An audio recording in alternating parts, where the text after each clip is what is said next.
I now give the floor to Mrs. Bechdol for her brief, to Mrs. Beth Bechdol. I give the floor, Madam. Mr. President, members of the Security Council, thank you for inviting FAO to brief virtually on the deeply concerning situation in the Sudan.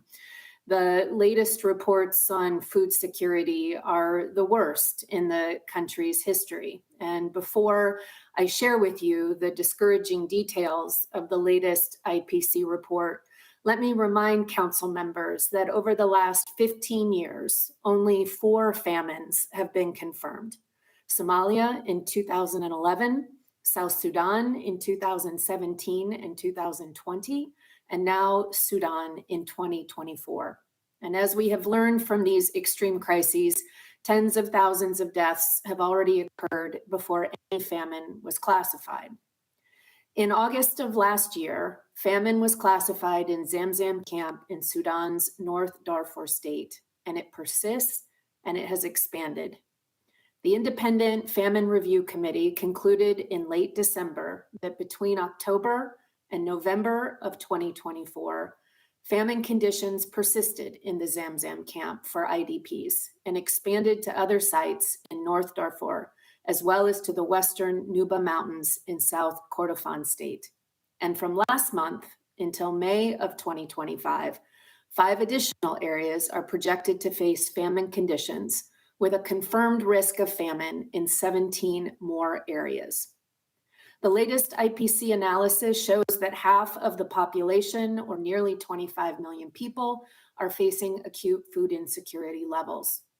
This is 3.5 million more people since June of 2024. So today, 15.9 million people are in IPC 3, crisis, 8.1 million in IPC 4, emergency, and just over 637,000 in IPC 5, catastrophe. Conflict and forced displacement remain the primary drivers of this crisis, exacerbated by restricted humanitarian access.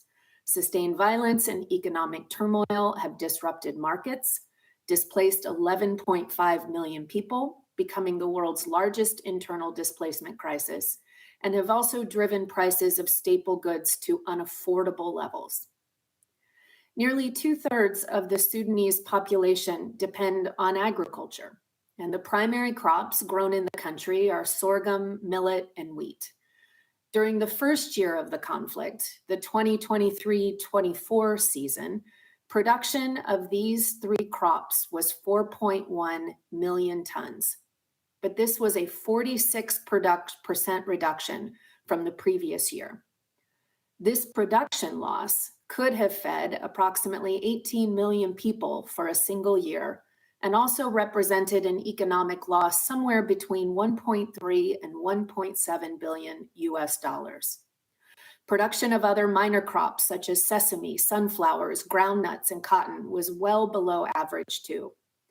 And the low availability and high prices of inputs also significantly impacted both planted and harvested areas as well as yields. Then the 2023 rainy season was erratic, with dry spells reported in key producing areas, which further constrained and limited yields. And soon, harvest will begin for the 2024-2025 production season. Yet hunger and malnutrition are escalating when food availability should be at its highest. Conflict and mass displacement have resulted in abandoned or devastated farmland and infrastructure, significantly disrupting local food production. Mr. President, we must take urgent action to address the famine in Sudan. The UN Security Council has a critical role, reaffirmed through Resolution 2417.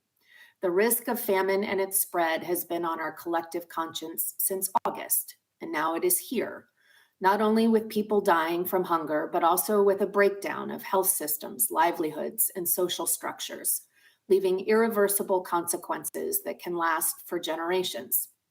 There are a few actions that deserve prioritizing and require your collective support. First, we need your political leverage to end hostilities and to bring relief to the people of Sudan. They urgently need food, water, shelter, medication, and life-saving emergency agricultural assistance today and not tomorrow. Second, we echo the calls from our UN and other partners, including OCHA, WFP, and UNICEF, for immediate and unimpeded humanitarian access. It is crucial to safely reopen commercial supply routes to address current shortfalls in key hunger hotspots. And third, we need to deliver multi-sectoral humanitarian assistance. While scaling up food, water, and cash assistance is vital, this alone cannot address the full scope of the hunger crisis. Ensuring local production through emergency agricultural support is critical to building resilience and preventing further humanitarian catastrophe. When farmers can access land and inputs, they will produce food. Last year, FAO's agricultural interventions had an impact. Over 2.7 million people in 11 states received more than 5,000 tons of sorghum and millet seeds, with okra seeds prioritized for IDP camps. Nearly 600,000 agropastoral households benefited from livestock vaccinations, feed, and veterinary services to protect their animals, a vital source of nutrition and income. But challenges remain. Heightened security risks for transportation providers hinder access to vulnerable communities, and funding gaps remain misaligned with the agricultural calendar, limiting our ability to act at the most critical times. In this coming year, we aim to scale up our response to reach over 14 million people. They are farmers, livestock herders, and fishermen and women with the seeds, livestock feed, and fishing supplies they need to produce their own nutritious food. Emergency agricultural support in Sudan must be prioritized. No one affected by the conflict, whether they are in an IDP camp or in their home community, wants to depend on food aid. They want to provide for their families and reclaim their dignity. And delaying this support risks deepening food insecurity. And let's be honest, resources for traditional humanitarian responses are shrinking. Agricultural support is a cost-effective, sustainable way to meet immediate needs while helping rebuild.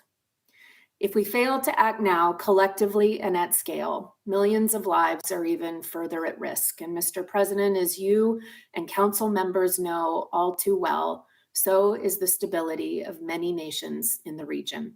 Thank you for this opportunity to brief the council and reaffirm our organization's dedication to the people of Sudan. I thank Mrs. Bechdol for her briefing.